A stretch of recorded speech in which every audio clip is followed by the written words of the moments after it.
नमस्कार दोस्तों, स्वागत है आपका हमारे YouTube channel the horror B पर, जहां आपको मिलेंगी ऐसी डरावनी कहानियां जो आपके दिल की धड़कन को तेज कर देंगी।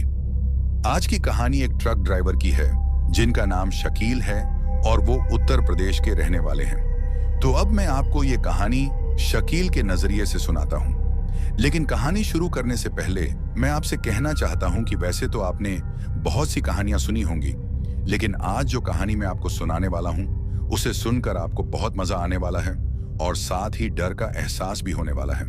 और अगर आप इस चैनल पर पहली बार आए हैं तो चैनल को सब्सक्राइब जरूर करें ताकि आप हमारी इस फैमिली का हिस्सा बन सकें और आने वाली वीडियो आप तक आसानी से पहुंच जाए। दोस्तों, आप सब कहानी को तो पूरा सुन लेते हो लेकिन वीडियो को लाइक नहीं करते। लेकिन इस बार मुझे पूरी उम्मीद है कि आप सब वीडियो को लाइक जरूर करेंगे ताकि मुझे भी ये एहसास हो सके कि मेरी मेहनत आपको पसंद आ रही है। आपका एक लाइक मुझे और भी बेहतरीन कहानियां लाने का हौसला देता है। तो चलिए अब ज्यादा समय न लेते हुए जल्दी से अपनी कहानी को शुरू करते हैं।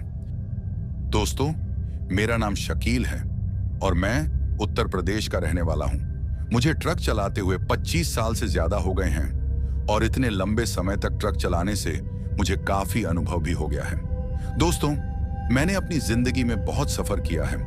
कितने ही अनगिनत रास्तों पर मैंने अपने ट्रक को चलाया है। हर राज्य, हर सड़क, हर मोड़ पर कुछ नया देखने और सीखने को मिला है। चाहे आंधी आई हो या तूफान, तेज धूप हो या मूसलाधार बारिश, मैंने हर मौसम में ट्रक चलाया है। रास्ते आसान नहीं थे, मुश्किलें भी कम नहीं थीं, लेकिन मैंने कभी हार नहीं मानी। माल को समय पर पहुंचाना मेरी जिम्मेदारी थी और मैंने उसे हमेशा निभाया।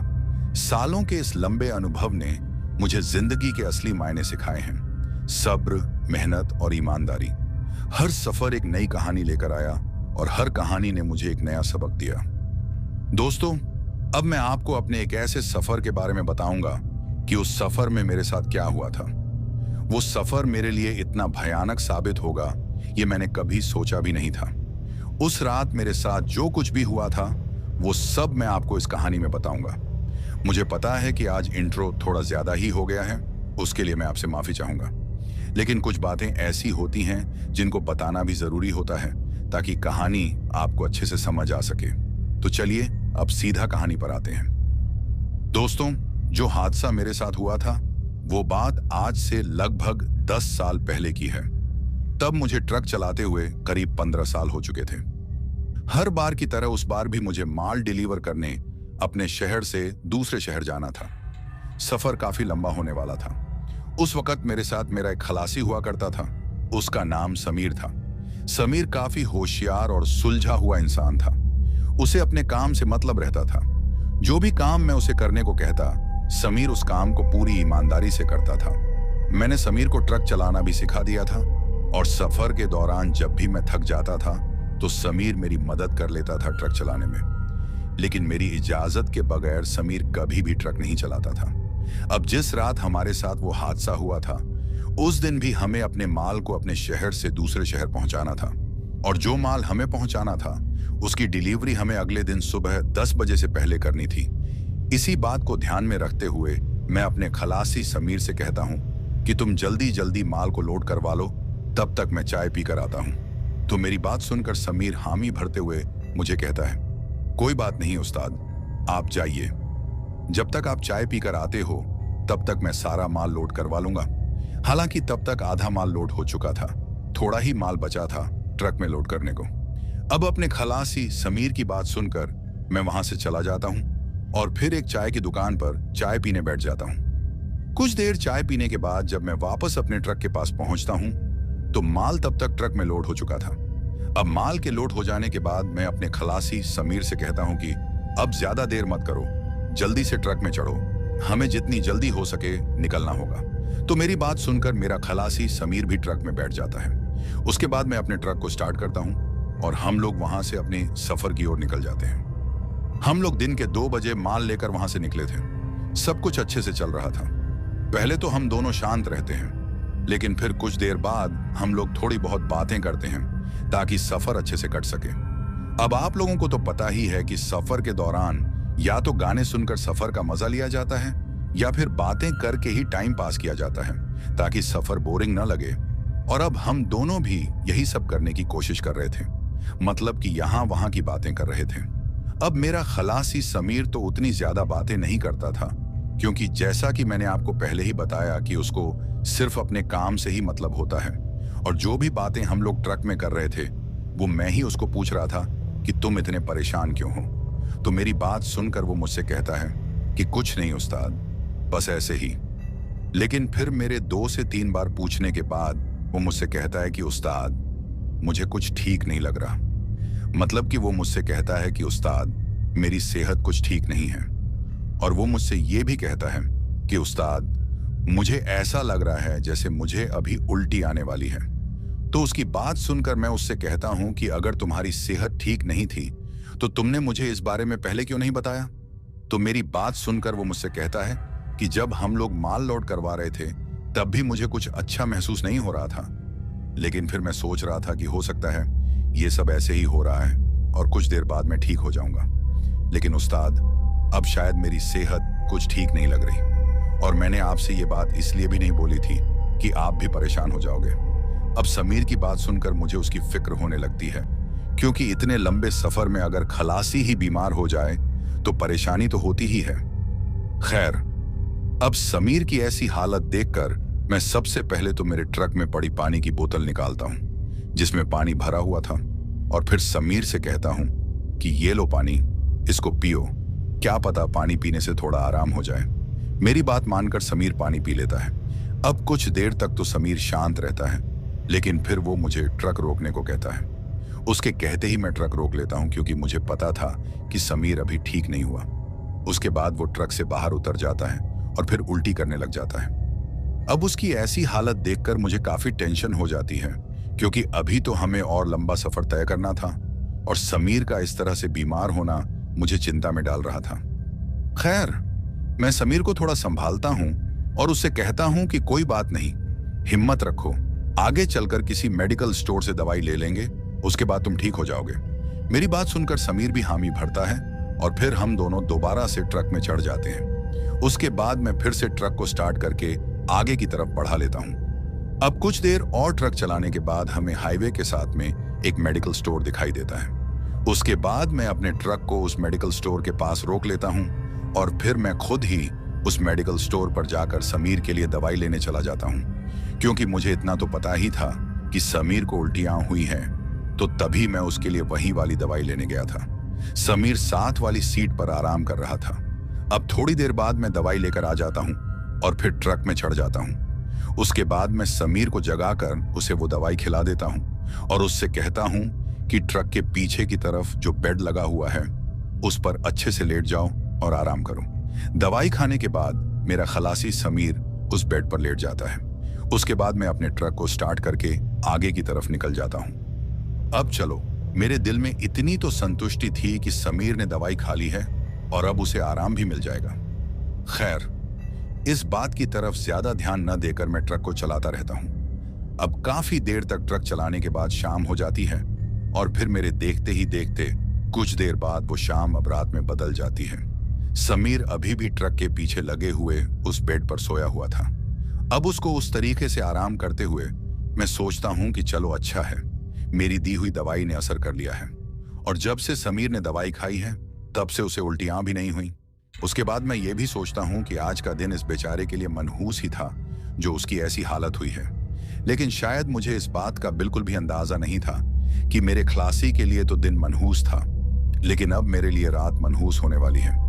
दोस्तों, इस बात का अंदाजा मुझे बिल्कुल भी नहीं था कि अब कुछ देर बाद जो मेरे साथ होने वाला है उसकी शायद मैंने कभी कल्पना भी नहीं की थी। खैर, अब काफी देर तक ट्रक चलाने के बाद मुझे भूख भी लगी थी और फिर मैं सोचता हूं कि किसी ढाबे पर जाकर क्यों ना खाना खा लिया जाए। अब थोड़ी देर और आगे ट्रक चलाने के बाद मुझे एक ढाबा नजर आ जाता है। उस ढाबे को देखकर मैं खुश हो जाता हूं, क्योंकि मेरी भूख जो शांत होने वाली थी। उसके बाद मैं अपने ट्रक को उस ढाबे की तरफ ले जाता हूं और फिर अपने ट्रक को उस ढाबे की पार्किंग में लगा देता हूं।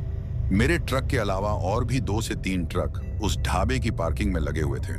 अब ट्रक को पार्किंग में लगाने के बाद मैं अपने खलासी समीर को उठाता हूं और उससे कहता हूं कि समीर उठो, चलो खाना खाते हैं। तो मेरी बात सुनकर समीर मुझसे कहता है, उस्ताद मुझे भूख नहीं है, आप जाके खा लो।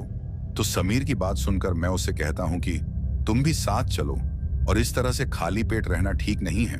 वैसे भी तुमने सुबह से कुछ नहीं खाया है, मेरी बात मानो और खाना खा लो। अब पहले पहले तो समीर मुझे खाना खाने के लिए साफ साफ मना कर देता है, लेकिन फिर मेरे काफी बार समझाने पर वो मान जाता है। उसके बाद हम दोनों ट्रक से उतरकर उस ढाबे पर चले जाते हैं। अब ढाबे पर पहुंचने के बाद मैं खाने का ऑर्डर देता हूं। अब जब तक खाना आता है तब तक मेरा खलासी अपना हाथ मुंह धोता है, क्योंकि सोने के बाद उसने अभी तक मुंह नहीं धोया था। अब कुछ देर में समीर हाथ मुंह धोकर आ जाता है और फिर मैं उससे उसकी सेहत के बारे में पूछता हूं। तो मेरी बात सुनकर समीर मुझसे कहता है, उस्ताद अब मैं बिल्कुल अच्छा महसूस कर रहा हूं और अब मैं एकदम ठीक हूं। समीर की बात सुनकर मैं खुश हो जाता हूं और सोचता हूं कि चलो आखिर मेरी चिंता तो खत्म हुई समीर को लेकर। लेकिन शायद मुझे अभी इस बात का पता ही नहीं था कि चिंता तो अब कुछ देर में शुरू होने वाली है।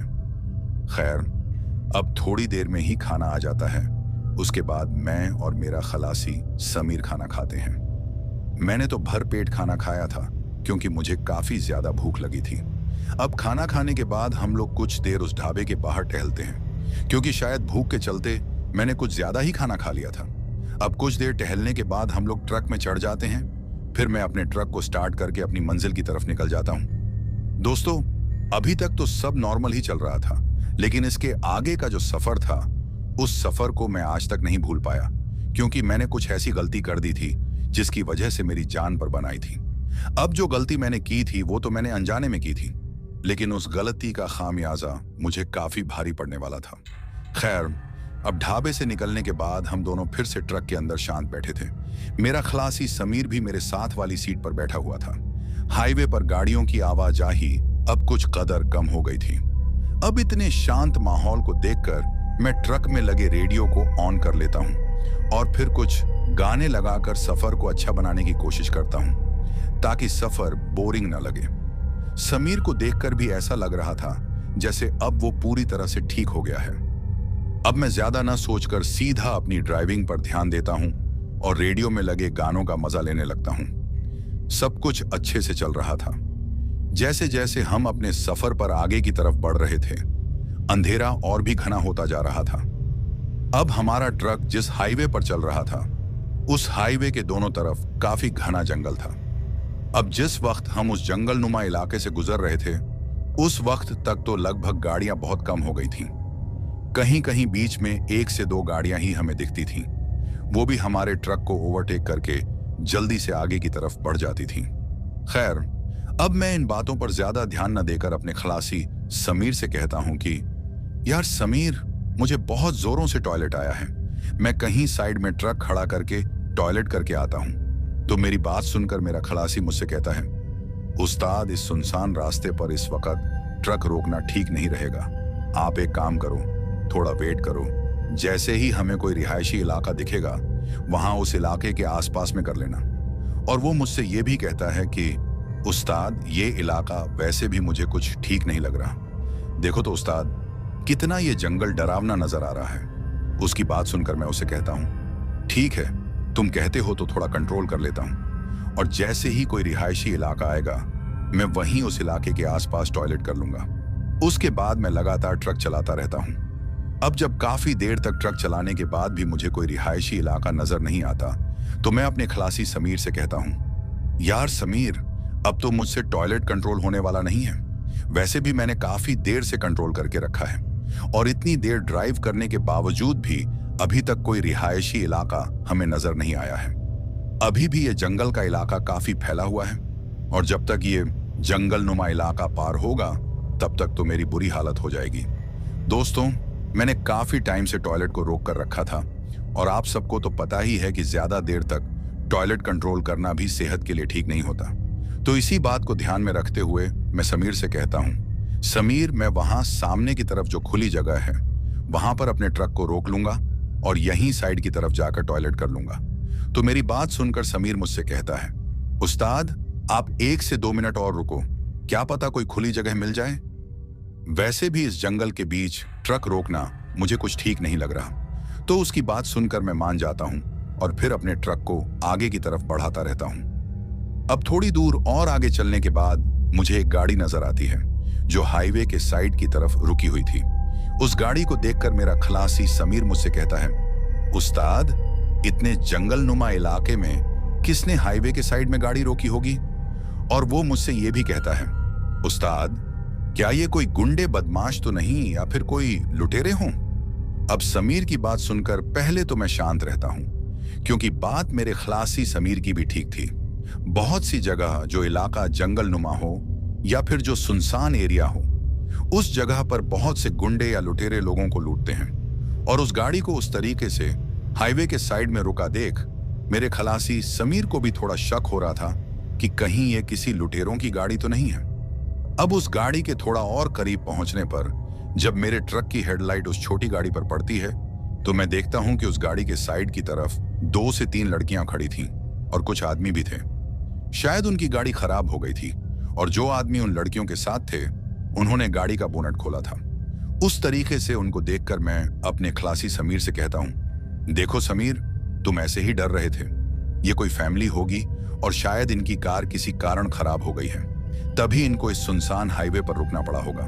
तुम भी ना ऐसे ही डरते रहते हो। उसके बाद मैं समीर से कहता हूं, अब मैं भी अपना ट्रक इस कार के सामने की तरफ रोक लेता हूं और यहीं पर साइड में जाकर टॉयलेट करके आ जाता हूं, क्योंकि इतने लोगों के रहते अब यहां डर भी थोड़ा कम होगा। तो मेरी बात सुनकर समीर भी मान जाता है।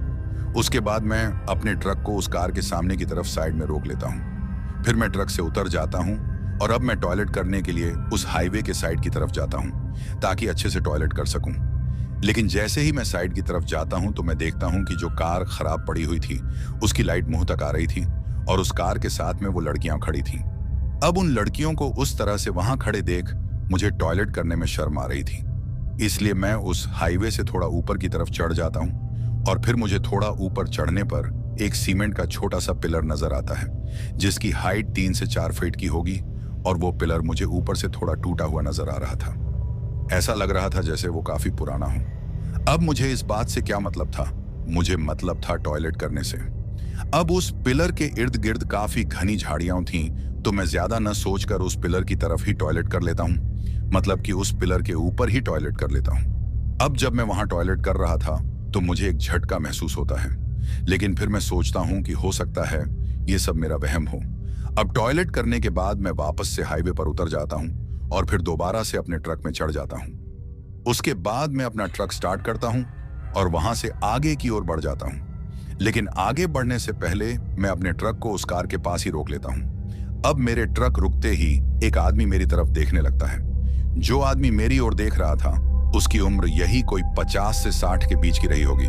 अब उसको अपनी ओर देखते हुए मैं उस आदमी से कहता हूं, अरे अंकल, क्या हो गया है? गाड़ी खराब हो गई है क्या? मैं कुछ मदद करूं आपकी? तो मेरी बात सुनकर वो आदमी मुझसे कहता है, नहीं नहीं बेटा, तुम्हारा शुक्रिया पूछने के लिए। अब लगभग हमारी गाड़ी ठीक हो गई है। हमने मैकेनिक को बुला लिया था और उसने गाड़ी को लगभग ठीक कर दिया है। उसके बाद वो आदमी मुझसे कहता है, आप जाओ बेटा, आपने मदद के लिए पूछा, इतना काफी है। उसके बाद मैं अपने ट्रक को लेकर आगे बढ़ जाता हूं। अब टॉयलेट करके तो मैं वापस आ गया था, लेकिन वहां जो गलती मुझसे हुई थी उस गलती का मुझे जरा भी अंदाजा नहीं था कि अनजाने में मुझसे क्या अनहोनी हो गई है। मैं इस बात से पूरी तरह अनजान था। अब थोड़ी देर तक तो सब शांत था, लेकिन फिर मुझे कुछ अजीब सा महसूस होने लगा। दोस्तों, अब मुझे जो एहसास हो रहा था वो ये था कि मुझे ऐसा लग रहा था जैसे हाईवे के पास जो जंगल था वहां से कोई मुझे देख रहा है। हाँ, ऐसा ही महसूस हो रहा था। हर बार जब ये एहसास होता तो मेरे माथे से पसीना टपकने लगता। मुझे कुछ समझ ही नहीं आ रहा था कि आखिर ये सब क्या हो रहा है। खैर, इन सब बातों को नजरअंदाज करके मैं अपनी ड्राइविंग पर ध्यान देने लगा। अब थोड़ी देर और ट्रक चलाने के बाद मेरे पेट में हल्का सा दर्द होने लगा, लेकिन मैंने उस दर्द को ज्यादा तवज्जो नहीं दी और आगे बढ़ता रहा। अब कुछ देर बाद मेरे पेट का दर्द धीरे धीरे बढ़ने लगा। जब वो दर्द और ज्यादा बढ़ा तो मैं अपने खलासी समीर से कहता हूं, यार समीर, मेरे पेट में दर्द हो रही है। अभी तो मैं बर्दाश्त कर रहा हूं, लेकिन अगर ये दर्द थोड़ी भी और ज्यादा हो गई तो मुश्किल हो जाएगी। मेरी बात सुनकर समीर कहता है, क्या हो गया उस्ताद? अभी तक तो आप ठीक थे, अचानक पेट में दर्द कैसे? तो उसकी बात सुनकर मैं कहता हूँ, वही तो, इस बात की समझ मुझे भी नहीं आ रही। जब से मैं टॉयलेट करके आया हूँ तब से ये दर्द शुरू हुई है और अब ये तेज हो रही है। खैर, अभी भी मैंने इस बात को हल्के में लिया और ट्रक चलाता रहा, लेकिन जैसे जैसे हम आगे बढ़ रहे थे मेरा दर्द बढ़ता ही जा रहा था। अब जब वो दर्द मुझसे बर्दाश्त के बाहर हो गया तो मैं अचानक ट्रक को साइड में रोक देता हूँ और समीर से कहता हूँ, समीर, अब ये जो पेट का दर्द है ये मुझसे सहा नहीं जा रहा। मेरी हालत देखकर समीर भी डर जाता है। मैं नहीं चाहता था कि मेरी वजह से समीर को परेशानी हो, इसलिए मैंने काफी देर तक वो दर्द बर्दाश्त किया था। लेकिन अब जब वो दर्द असहनीय हो गया तो मुझे उसे बताना पड़ा। फिर थोड़ा संभलते हुए मैं समीर से कहता हूँ, मेरी सीट के पीछे मेरा बैग है, उसमें दर्द की गोली होगी, उसे जल्दी से निकालो और मुझे दो। दोस्तों, मैं हमेशा अपने पास पेन किलर की गोली रखता हूँ और दर्द की गोली हर ड्राइवर को रखनी भी चाहिए, क्योंकि कभी ना कभी इसकी जरूरत पड़ ही जाती है। और शायद आज मुझे उस गोली की सख्त जरूरत थी। फिर समीर बैग से गोली निकालकर मुझे देता है और मैं पानी के साथ वो गोली खा लेता हूँ। अब मेरी ऐसी हालत देखकर समीर को मेरी काफी फिक्र होने लगती है। वो मुझसे कहता है, उस्ताद, अब आप पीछे की तरफ जो बेड है वहां पर लेट जाइए और आराम कीजिए। वैसे भी आपकी तबीयत ठीक नहीं है, यहां से आगे मैं ही ट्रक चला लूंगा, आप फिक्र मत करो। जैसे ही ये जंगल नुमा इलाका पार होगा मैं आपको किसी हॉस्पिटल में ले जाऊंगा। उसकी बात मानकर मैं ट्रक के पीछे वाले बेड पर लेट जाता हूँ और दोनों हाथों से अपने पेट को दबाकर रखता हूँ, क्योंकि वो दर्द अब मुझसे सहा नहीं जा रहा था। मेरी हालत देखकर समीर भी काफी डर गया था। उसके बाद समीर ट्रक को स्टार्ट करके आगे की तरफ बढ़ा लेता है। मैं उसी तरह से अपने पेट को पकड़कर लेटा हुआ था। अब काफी देर तक एक ही पोजीशन में रहने के बाद मुझे दर्द में थोड़ा आराम मिलता है। शायद उस दर्द की टैबलेट ने थोड़ा बहुत असर कर लिया था। उसके बाद मुझे नींद आ जाती है।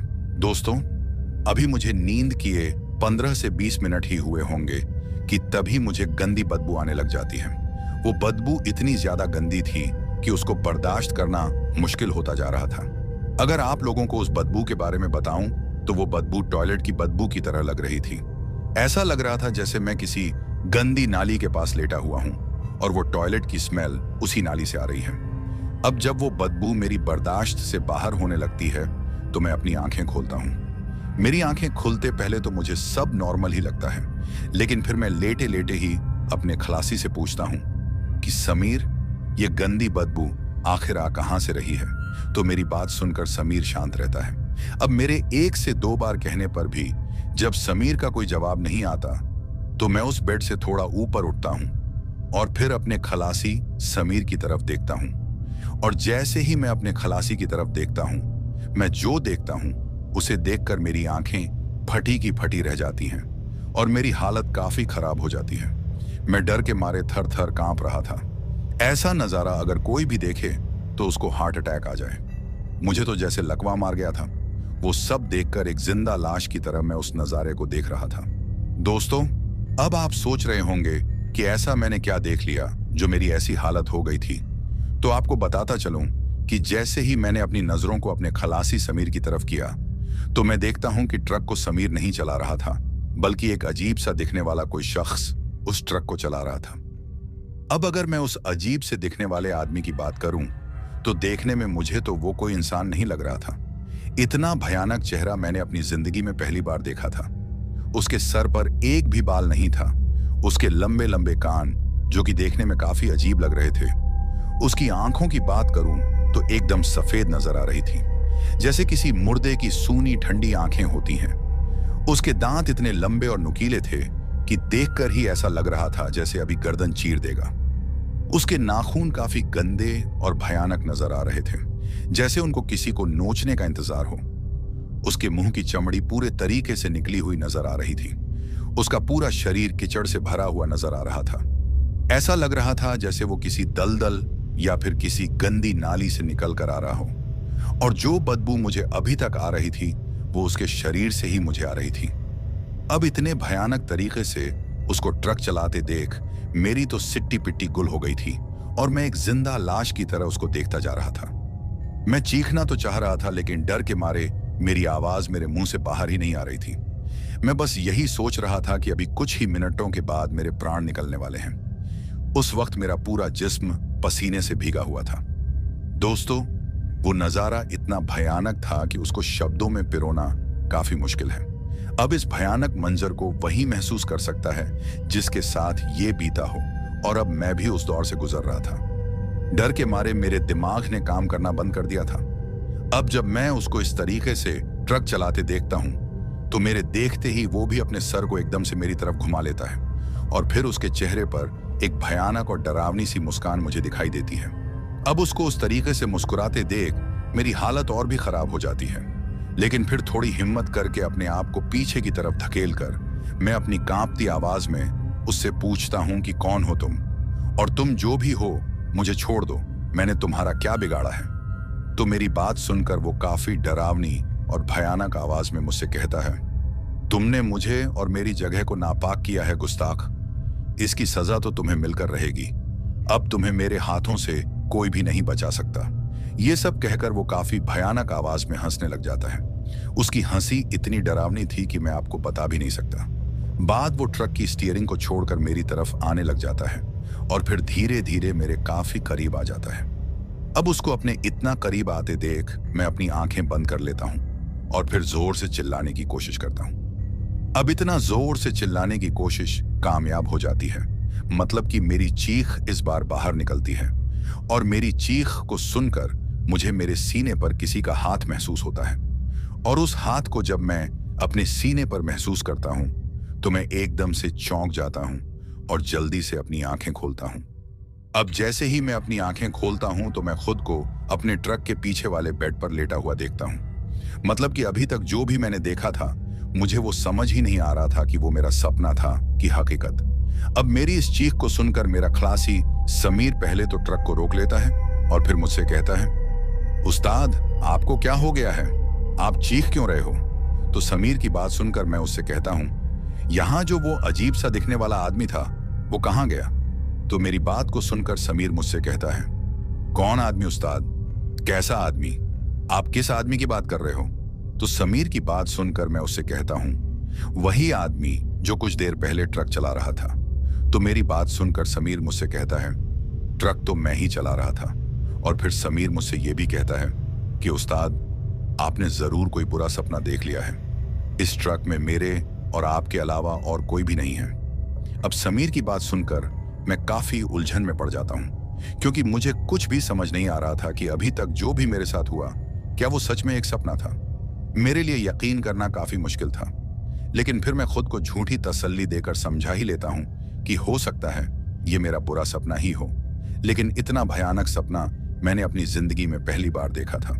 लेकिन फिर मैं ये भी सोचता हूं कि अगर वो मेरा सपना था, तो वो जो भी कोई था वो मुझसे ये क्यों कह रहा था कि तुमने मुझे और मेरी जगह को नापाक किया है। मुझे कुछ समझ ही नहीं आ रहा था कि मैंने किसको नापाक किया। अब आप में से बहुत से लोगों को इस शब्द का पता होगा कि नापाक क्या होता है, लेकिन फिर भी जिन लोगों को इस उर्दू शब्द का पता ना हो, तो बता दूं कि नापाक का मतलब होता है अशुद्ध, अपवित्र या बुरा। अब ये शब्द आप सबको पता ही होगा, लेकिन फिर भी मैंने आपको बता दिया है। मुझे लगा कि बता दूं तो बता दिया। खैर, अब जब ये सब मेरे साथ हुआ तो मैं काफी ज्यादा डर गया था। मेरा पूरा शरीर अभी भी डर के कारण कांप रहा था। उसके बाद मैं समीर से कहता हूं कि फिर मेरे सीने पर वो हाथ किसका था जिसको महसूस करके मैं चीखा था। तो मेरी बात सुनकर समीर मुझसे कहता है, उस्ताद जब आप एक दो बार चीखे तो मैंने ही अपने हाथ से आपको उठाने की कोशिश की थी कि क्या हो गया उस्ताद आपको, आप चीख क्यों रहे हो। अब उसकी बात सुनकर मेरा थोड़ा डर कम हो जाता है, और फिर मैं सोचता हूं कि हो सकता है ये मेरा बुरा सपना ही हो। अब किसी तरीके से मैं खुद को समझाने की कोशिश कर रहा था। हालांकि मेरा दिल ये बात मानने को तैयार नहीं था, लेकिन फिर भी मैं खुद को बार बार झूठी तसल्ली दे रहा था। खैर, अब कुछ देर तक तो सब ठीक रहता है, और फिर हम लोग उस जंगलनुमा इलाके को पार कर लेते हैं। थोड़ा और आगे जाने के बाद मुझे फिर से टॉयलेट आ जाता है, और मैं अपने खलासी से कहता हूं, ट्रक को थोड़ा साइड में लगाओ, मुझे फिर से टॉयलेट आया है। तो मेरी बात सुनकर वो ट्रक को साइड की तरफ रोक लेता है। उसके बाद मैं ट्रक से उतरकर सड़क के साइड में टॉयलेट करने लग जाता हूं। अब टॉयलेट करते करते मुझे काफी तेज जलन महसूस होती है और फिर जो मैं देखता हूं उसे देखकर मैं काफी डर जाता हूं। दोस्तों, मैं देखता हूं कि टॉयलेट तो अच्छे से हो नहीं रहा, बल्कि टॉयलेट की जगह खून की बूंदें टपक रही थीं। अब इस तरीके से खून को टॉयलेट की जगह निकलते देखकर मैं काफी डर जाता हूं। उसके बाद मैं तुरंत ट्रक में चढ़ जाता हूं और फिर अपने खलासी से इस बारे में बात करता हूं कि समीर, मुझे टॉयलेट की जगह खून आ रहा है। तो मेरी बात सुनकर वो भी हैरान हो जाता है और डर भी जाता है, लेकिन फिर मेरी बात सुनकर वो मुझसे कहता है, कोई बात नहीं उस्ताद, आप आराम करो। वैसे भी कुछ देर बाद सुबह होने वाली है और जब सुबह हो जाएगी तो माल को पहुंचाने के बाद हम लोग सीधा अस्पताल चले जाएंगे ताकि आपको किसी अच्छे डॉक्टर को दिखा सकें। समीर की बात सुनकर मैं भी हामी भरता हूं और फिर ट्रक में लगे उस बेड पर लेट जाता हूं। उसके बाद मुझे फिर से नींद आती है, लेकिन उस रात जितनी बार भी मैं सोया, मुझे वो अजीब सा दिखने वाला आदमी दिखाई देता और हर बार मुझसे यही कहता कि तुमने मुझे और मेरी जगह को नापाक किया है। वो पूरी रात मैंने डर के साए में काटी थी। मुझे इस बात की समझ ही नहीं आ रही थी कि मैंने किसको नापाक किया है और ये जो भी कोई मेरे सपने में आ रहा है, आखिर ये कौन है। अब कुछ देर बाद सुबह हो जाती है और फिर हम लोग समय से पहले ही अपने माल को लेकर अपनी मंजिल पर पहुंच जाते हैं। उसके बाद हम लोग ट्रक से माल को खाली करवाते हैं और फिर ज्यादा देर न करते हुए हम दोनों सीधा एक अस्पताल में चले जाते हैं। अस्पताल में जाकर डॉक्टर मुझे कुछ टेस्ट देता है और फिर मैं सारे टेस्ट करवा लेता हूं। लेकिन यहाँ अजीब बात यह होती है कि मेरे सारे टेस्ट नॉर्मल आ रहे थे। उसके बाद डॉक्टर मुझे कुछ दवाइयां देता है। दवा लेकर मैं और मेरा खलासी वापस अपने ट्रक को लेकर अपने शहर की तरफ आ जाते हैं। अब दिन को तो सब ठीक रहता है, लेकिन इस बार जब हम लोग अपने शहर पहुंचने वाले होते हैं तो तब तक रात हो जाती है।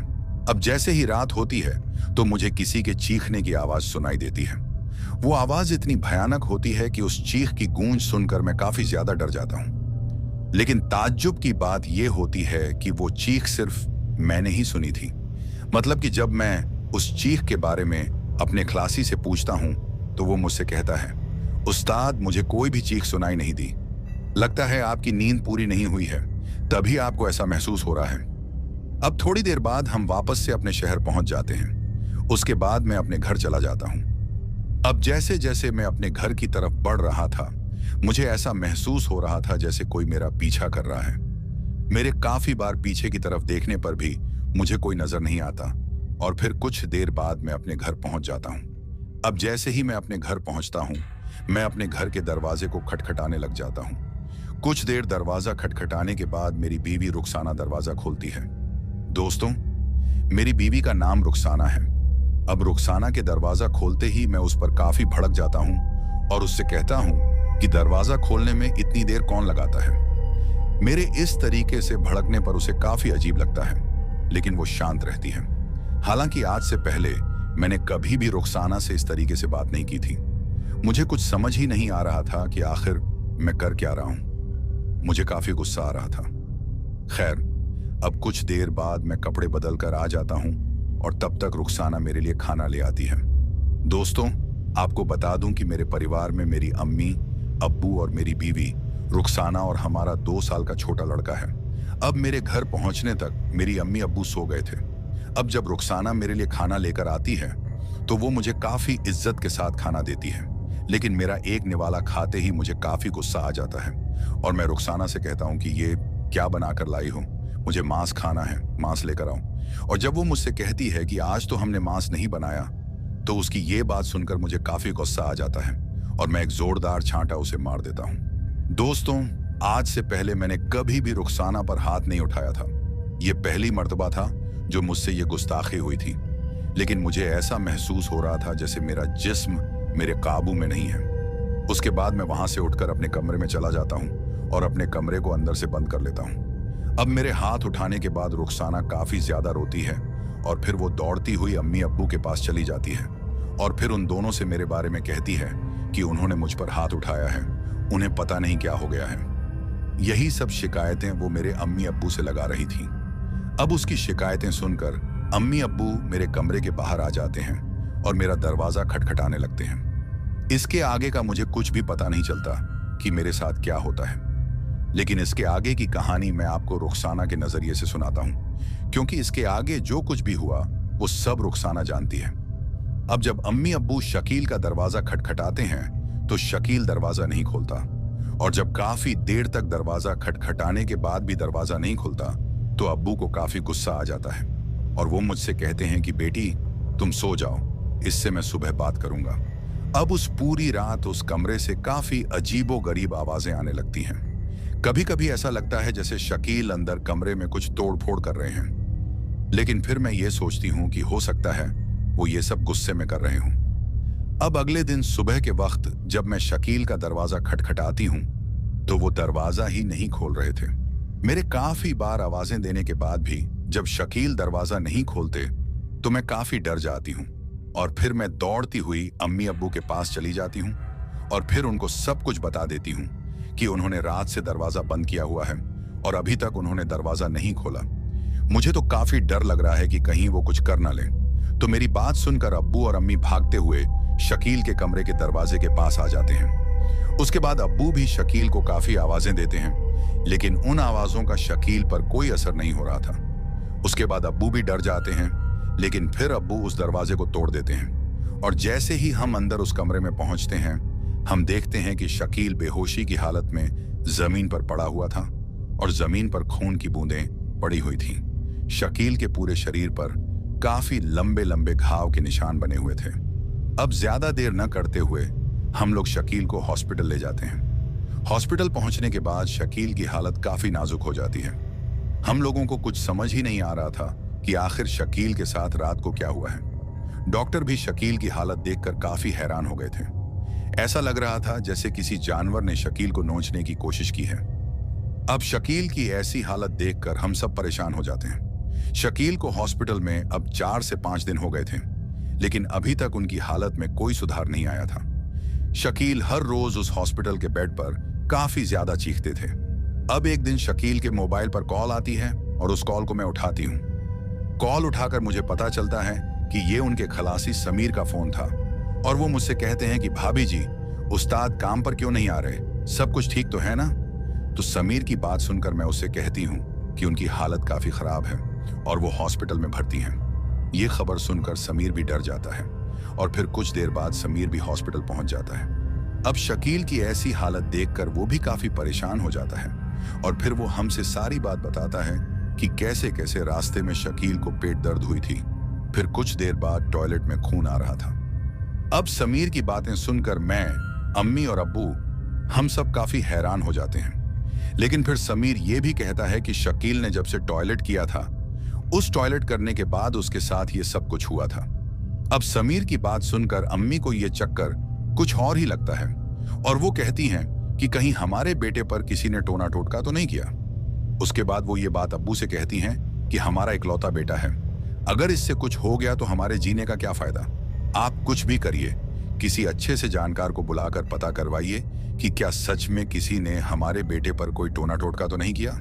अब अम्मी की बात सुनकर अब्बू मान जाते हैं और कहते हैं कि एक मौलवी साहब को मैं जानता हूं जो इस बारे में हमें बता सकते हैं। उसके बाद अब्बू और समीर उस मौलवी के घर चले जाते हैं और फिर वहां पहुंचकर मौलवी साहब से सब कुछ कहते हैं कि ऐसा कुछ शकील के साथ रास्ते में हुआ था।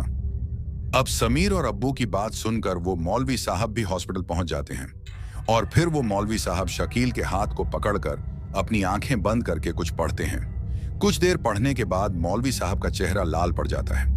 अब उनके चेहरे की उड़ी रंगत को देखकर अब्बू पूछते हैं कि मौलवी साहब, आप इतना परेशान क्यों हो गए हो। तो अब्बू की बात सुनकर वो मौलवी साहब कहते हैं कि आपके बेटे पर किसी ने टोना टोटका नहीं किया, बल्कि आपके बेटे पर एक जिन का साया है और वो जिन काफी गुस्से में है। आपके बेटे से अनजाने में काफी बड़ी गुस्ताखी हो गई है और उसी की सजा वो जिन आपके बच्चे को दे रहा है। अब मौलवी साहब की बात सुनकर हम सब के चेहरों के रंग भी उड़ गए थे और अब हम सब काफी ज्यादा डर जाते हैं।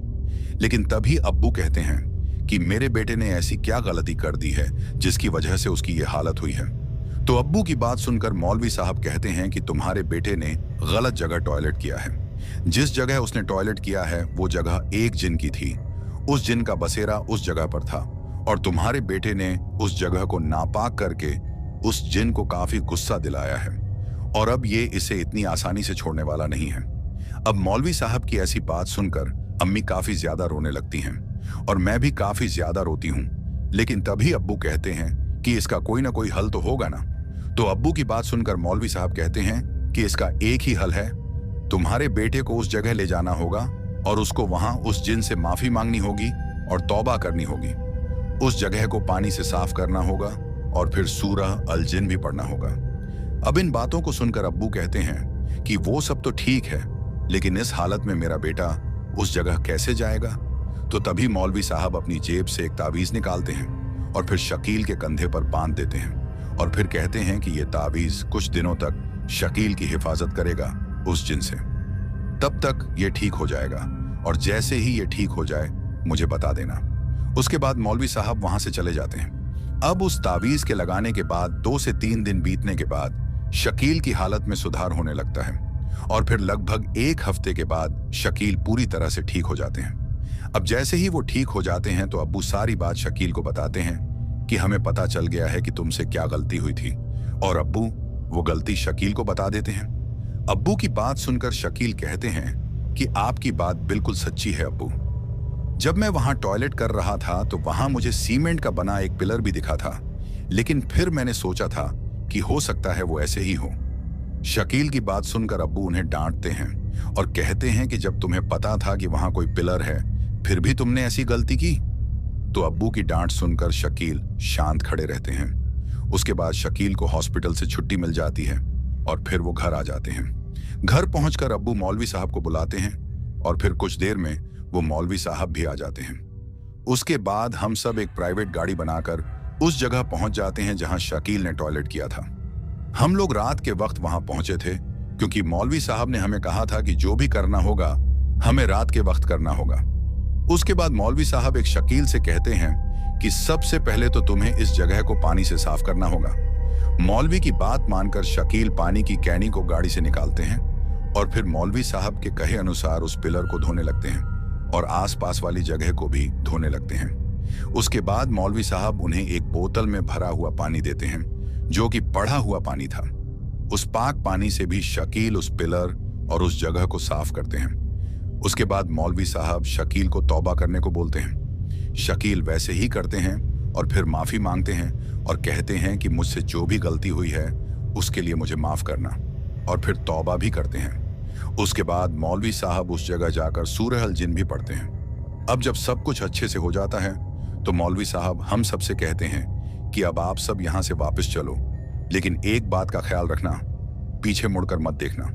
मौलवी साहब की बात सुनकर हम सब मान जाते हैं और फिर हम लोग नीचे की तरफ उस हाईवे की तरफ आते हैं। लेकिन जैसे ही हम वापस नीचे की तरफ आते हैं हमें काफी भयानक आवाज सुनाई देती है और वो आवाज ऐसी थी जैसे बहुत बड़ा पेड़ गिर गया हो।